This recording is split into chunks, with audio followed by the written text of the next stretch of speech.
Saat dunia sudah mulai hancur, manusia membangun sebuah kota di bawah tanah untuk melindungi orang-orang di masa depan. Mereka menamai kota tersebut dengan nama Kota Ember. Lalu, di sebuah tempat rahasia, sekelompok arsitek ilmuwan dan saintis berkumpul. Mereka membuat sebuah kotak dan mengisinya dengan sebuah kertas dan benda seperti kaca. Kotak itu diklaim tidak akan bisa dibuka sebelum waktunya habis, di mana mereka mengatur waktunya akan terbuka sendiri setelah 200 tahun. Kotak itu kemudian diberikan kepada wali kota pertama Kota Ember. Lalu, wali kota pertama akan mewariskan kotak itu ke wali kota selanjutnya dan seterusnya. Meskipun tidak ada yang tahu apa isi kotak tersebut. Sampai akhirnya, di wali kota ketujuh meninggal sebelum bisa mewariskan kotak tersebut kepada penerusnya. Kotak yang tersisa 47 tahun itu akhirnya disimpan di lemari dan dilupakan, bersamaan daun Kota Ember yang semakin tua dan mulai runtuh. Hingga tak terasa sudah berusia 200 tahun. Akhirnya, kotak itu pun terbuka. Scene berpindah ke Kota Ember yang sudah tua dan merusak, listrik yang selalu padam, dan juga stok makanan yang semakin menipis. Ada seorang laki-laki bernama Don Hero, dan bapaknya Loris Hero. Ia sedang bersiap ke acara pemilihan pekerjaan di aula kota. Tiba-tiba, listrik di seluruh kota mati. Lalu, Bapak Don menghitung 1-8 detik. Lalu listrik kota kembali hidup, menunjukkan kalau listrik mati itu tidak akan lama-lama, paling cuma 5-10 detik. Listrik sudah 3 kali mati dalam seminggu ini, dan hanya ada satu generator sebagai sumber listrik kota. Don mengatakan Kota Ember sudah mulai rusak dan tidak layak huni. Jadi dia berniat untuk melihat sendiri generatornya, mungkin saja ada yang bisa dia lakukan. Scene berpindah ke wali kota Ember, datang ke aula kota dan sudah bersiap untuk acara pemilihan pekerja. Sementara Don juga sudah ada di sana. Lalu ada seorang wanita bernama Lina yang cukup ramah dengan orang-orang di sana. Terlihat Lina sedang terburu-buru menuju aula karena terlambat menghadiri acara pemilihan kerja. Sesampainya di aula, Lina hanya bisa lewat belakang panggung. Sebelum pemilihan, mereka membaca Sumpah Kota Ember yang bunyinya, setia pada kota, berterima kasih kepada pembangun kota, dan seakan-akan mengagungkan generator listrik kota, yang kebetulan juga merupakan satu-satunya sumber listrik yang ditenagai oleh aliran sungai bawah tanah. Lalu, di luar Kota Ember, yang ada hanya kegelapan di mana-mana, dan listrik itu hanya ada di Kota Ember, hasil dari generator listriknya. Hal itulah yang membuat mereka mengagung-agungkan generator Kota Ember. Setelah membaca sumpah yang cukup aneh tersebut, mereka satu persatu mengambil sebuah kertas yang berisi pekerjaan mereka karena sudah lulus sekolah. Dari kertas itu, ada menjadi tukang listrik, ada menjadi tukang bangunan, sementara Lina mendapatkan pekerjaan sebagai tukang pipa, yang membuat dia tidak senang dengan pekerjaan yang didapatnya. Di sisi lain, Don mendapatkan pekerjaan sebagai pengantar pesan, di mana pekerjaan itu sangat diinginkan oleh Lina. Hal itu pun membuat Lina menjadi kecewa dan kaget karena teman dekatnya yang mendapatkan pekerjaan itu. Selesai acara, Don menemui Lina untuk bertukar pekerjaan. Don mengatakan kalau dia tidak ingin menjadi pengantar pesan. Sementara Lina, yang memang sangat menginginkan pekerjaan tersebut, sangat senang dengan tawaran Don. Jadi mereka berdua bertukar pekerjaan di sana. Kemudian Lina pulang mengabari tetangga dan neneknya kalau dia menjadi seorang pengantar pesan. Nenek Lina ini sudah pikun karena sudah tua. Lina juga punya seorang adik kecil bernama Poppy. Scene kemudian berpindah ke rumah Don, di mana ayahnya ini memberikan Don hadiah sebuah alat karena sudah lulus dari sekolah dan dapat pekerjaan. Tapi ayahnya tidak memberitahu fungsi alat itu untuk apa. Ayah Don yang terlihat seperti orang yang pintar dan jenius. Ia bisa membuat macam-macam alat keren dari barang-barang di rumahnya. Bahkan terlihat ada sebuah robot di sana. Scene kembali lagi ke rumah Lina, di mana rutinitasnya setiap hari adalah menidurkan Poppy yang hanya bisa tidur kalau diputarkan sebuah rekaman suara milik orang tuanya yang sudah meninggal. Lalu keesokan harinya, Lina berangkat ke kantor tempatnya bekerja sebagai pengantar pesan. Setelah daftar dan mendapatkan seragam merahnya, dia langsung berangkat ke stasiun penempatannya. Begitu juga dengan Don menuju ke tempat pipa bawah tanah karena sudah bertukar pekerjaan dengan Lina sebagai tukang pipa. Dia punya rekan kerja yang sudah tua bernama Sul, yang mana dia ini membantu Don karena anak baru. Sul juga memberinya sepatu dan helm kerja yang terlihat cukup usang. Kemudian Don disuruh menulis namanya di helm. Siapa tahu dia bakal mati atau hilang nanti. Jadi rekannya bisa tahu siapa yang mati. kalau misalnya helmnya ketemu tapi orangnya tidak. Scene balik lagi ke Lina, di mana dia sudah mendapatkan pelanggan pertamanya, yaitu pesan untuk seseorang bernama Clary yang tinggal di greenhouse. Dan kebetulan Lina ini juga kenal dengan Clary, yaitu teman almarhumah ayahnya. Lalu terdengar seseorang yang berteriak meminta tolong dari samping greenhouse. Muncul dari jalan gelap, di sana ada seorang pria yang mencoba keluar dari kota Ember. Tapi ternyata di luar sangat gelap dan tidak bisa melihat apa-apa. Lalu dia berkata habis diserang semacam makhluk besar sebesar rumah, tapi untungnya berhasil kabur dan kembali ke kota Ember. Dua orang penjaga kemudian datang dan membawanya pergi, karena mencoba keluar dari kota Ember itu dianggap ilegal. Lina sedikit penasaran kenapa orang ingin keluar dari kota Ember. Padahal itu dilarang dan bisa masuk penjara, tapi tetap saja ada orang yang ingin keluar. Lina kemudian menemukan sebuah benda yang terjatuh milik orang tadi lalu mengambilnya. Scene kembali lagi kepada Don yang sedang bekerja menambal pipa yang bocor bersama Sul. Don bertanya kenapa tidak diganti dengan pipa yang baru. Tapi Sul menjawab dia cuma menambal sejak awal bekerja sebagai tukang pipa. Setelah menambal pipanya, Don bertanya apakah bisa pergi ke generator karena dia sangat penasaran dengan generator yang selalu mati. Tetapi Sul malah tidur. Kemudian Don mencoba melihat-lihat di sana dan menemukan sebuah pintu menuju ke tempat generator. Sayangnya, pintu itu dikunci dan tidak bisa dibuka. Don kemudian mencuri peta terowongan bawah tanah milik Sul di sakunya dan berusaha menemukan jalan lain yang bisa tembus ke tempat generator. Tapi Don tidak sengaja malah menemukan sebuah terowongan yang dihapus dari peta. Don mencoba masuk ke terowongan itu dan menemukan sebuah pintu yang bertuliskan Ruang 351. Tetapi pintu itu dikunci. Lalu Don lanjut mencari jalan lain. Don lalu menemukan sebuah pengait yang menuju ke atas.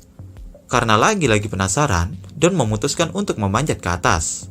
Pintu ternyata langsung tembus ke tempat penyimpanan makanan yang terlihat sudah sangat kosong di sana.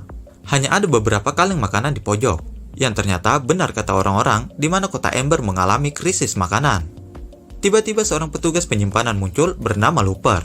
Tanpa banyak bicara, Looper langsung mengusir Don dari sana dengan cukup kasar.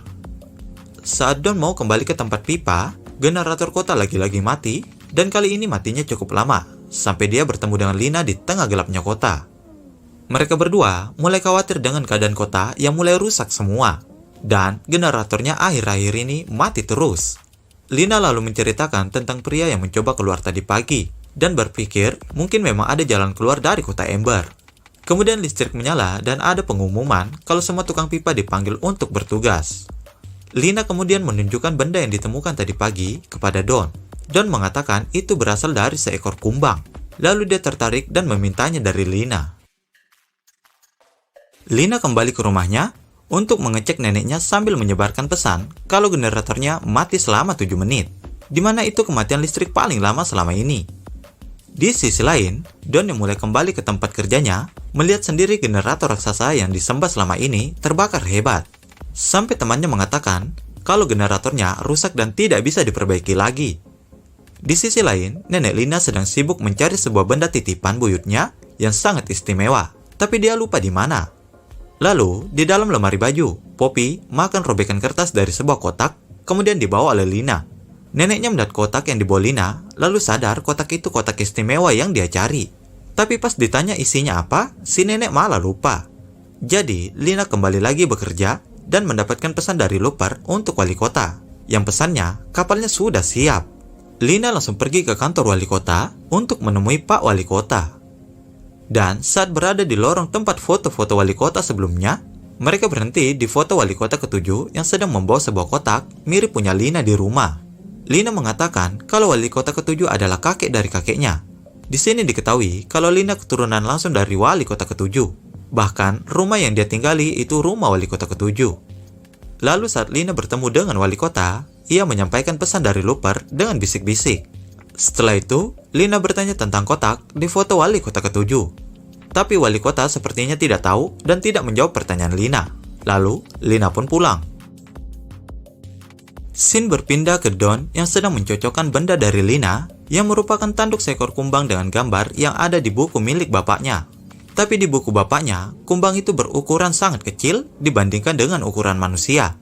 Bapak Don juga sepertinya menyembunyikan sesuatu saat ditanya. Kembali lagi ke Lina yang mulai penasaran dengan kotak tadi yang isinya sebuah kertas yang kemudian dibaca oleh Lina.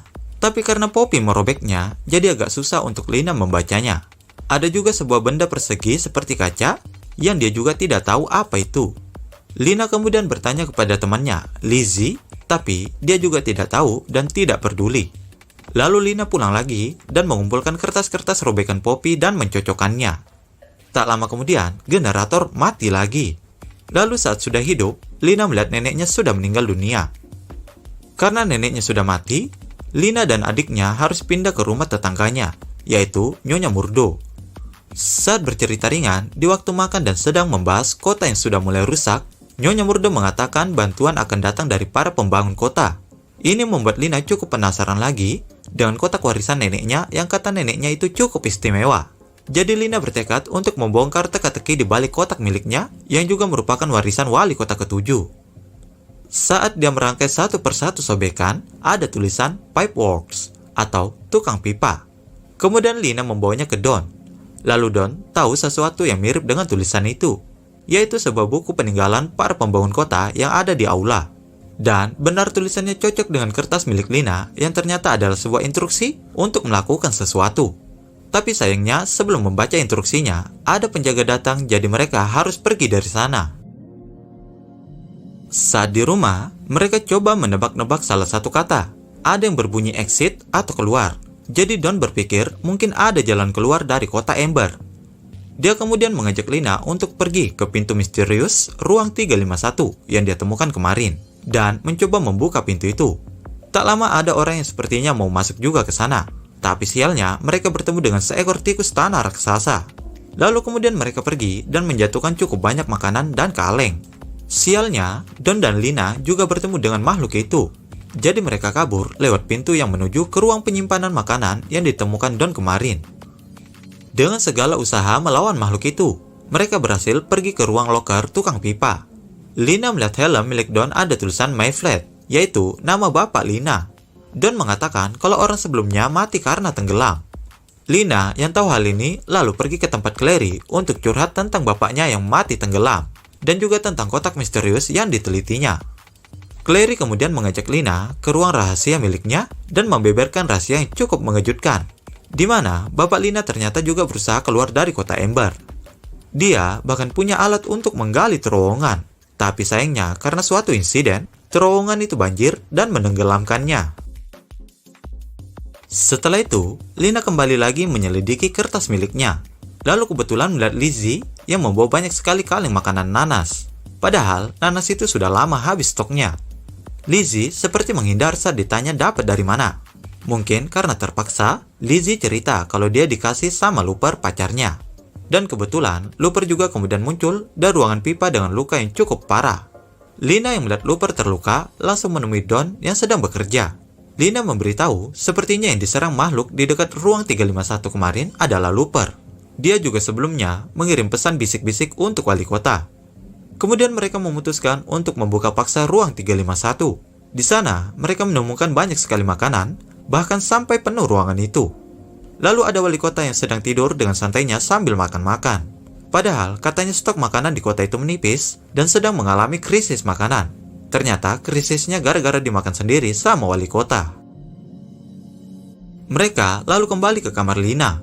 Di sana, mereka mulai menyalahkan wali kota mereka yang korup. Sementara Poppy tidak mau tidur. Lina menyuruh Don untuk memutarkan rekaman suara milik orang tuanya. Setelah mendengarkan rekaman, Don menyadari sesuatu, lalu pulang tanpa penjelasan sama sekali. Dia menemui ayahnya yang ternyata ada di rekaman milik bapak Lina. Bapak Lina dan Bapak Don ini pernah berusaha keluar dari kota Ember, tapi sayangnya gagal dan menewaskan Bapak Lina. Sejak saat itu, Bapak Don terpukul dan tidak pernah mengurus hal seperti itu lagi. Tapi Don mengatakan ke bapaknya kalau dia yakin ada jalan keluar dan akan membuktikannya. Hari ini adalah hari menyanyi. Ada sebuah hari di mana semua orang berkumpul di depan gedung wali kota, lalu bernyanyi bersama. Sementara Lina pergi ke gedung wali kota, menemui penjaga di sana, memberitahu penjaga kalau wali kota itu korup. Tapi ternyata si penjaga juga sekongkol sama wali kota. Lina pun terpaksa menghadapi wali kota yang sedang santai makan di sana, sambil memegang sebuah kaca persegi mirip yang ditemukan Lina di kotak. Lina mengatakan saat bersama Don, mereka melihat wali kota di ruang 351 sedang makan. Tapi wali kota tidak peduli dan malah tertarik dengan kotak yang dibawa Lina, lalu menyuruh bawahannya mengambil secara paksa. Untungnya, tiba-tiba generator mati lagi dan Lina berhasil kabur dengan mengambil kaca persegi milik si wali kota. Para penjaga kemudian ditugaskan untuk mengejar Lina dan mencari Don. Mereka sudah menjadi buronan seluruh kota karena dianggap memberontak. Rumah Don juga didatangi banyak penjaga, tapi untungnya Bapak Don bisa mengulur waktu untuk anaknya kabur. Kemudian Lina dan Don pergi ke greenhouse milik Larry, yang tentunya juga sudah didatangi penjaga. Untungnya ada ruangan rahasia milik Larry, di mana mereka bisa bersembunyi. Don melihat alat milik bapaknya Lina yang untuk menggali terowongan.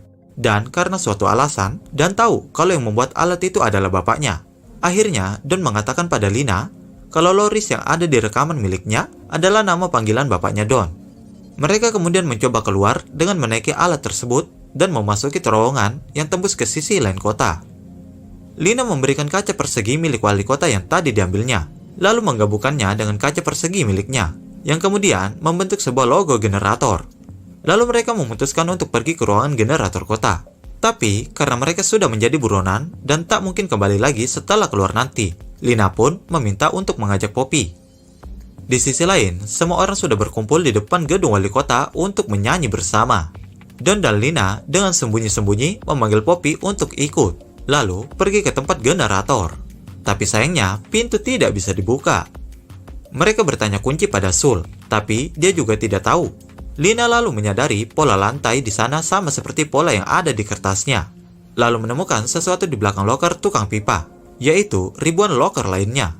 Di balik loker itu ada tulisan boat atau perahu, sama seperti tulisan yang ada di kertas Lina. Ada juga petunjuk di sana untuk memutar sesuatu.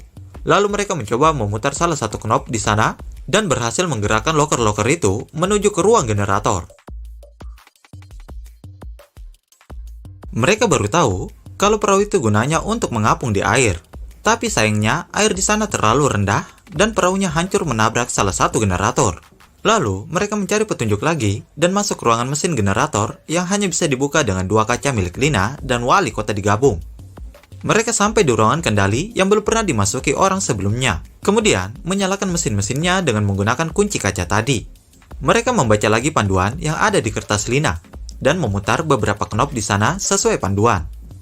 Tapi sayangnya karena sudah tua, roda gigi turbinnya itu rusak dan menyebabkan tekanan air naik. Sul yang tahu ada bahaya langsung pergi ke turbin yang rusak dan memperbaikinya. Meskipun dia juga tidak tahu gimana caranya. Don yang khawatir kemudian turun menemui Sul dan meminjamkan alat pemberian bapaknya yang secara ajaib bisa membuat mesinnya berfungsi lagi. Air mulai naik dengan cepat sampai ke permukaan dan mengacaukan acara bernyanyi di depan gedung wali kota.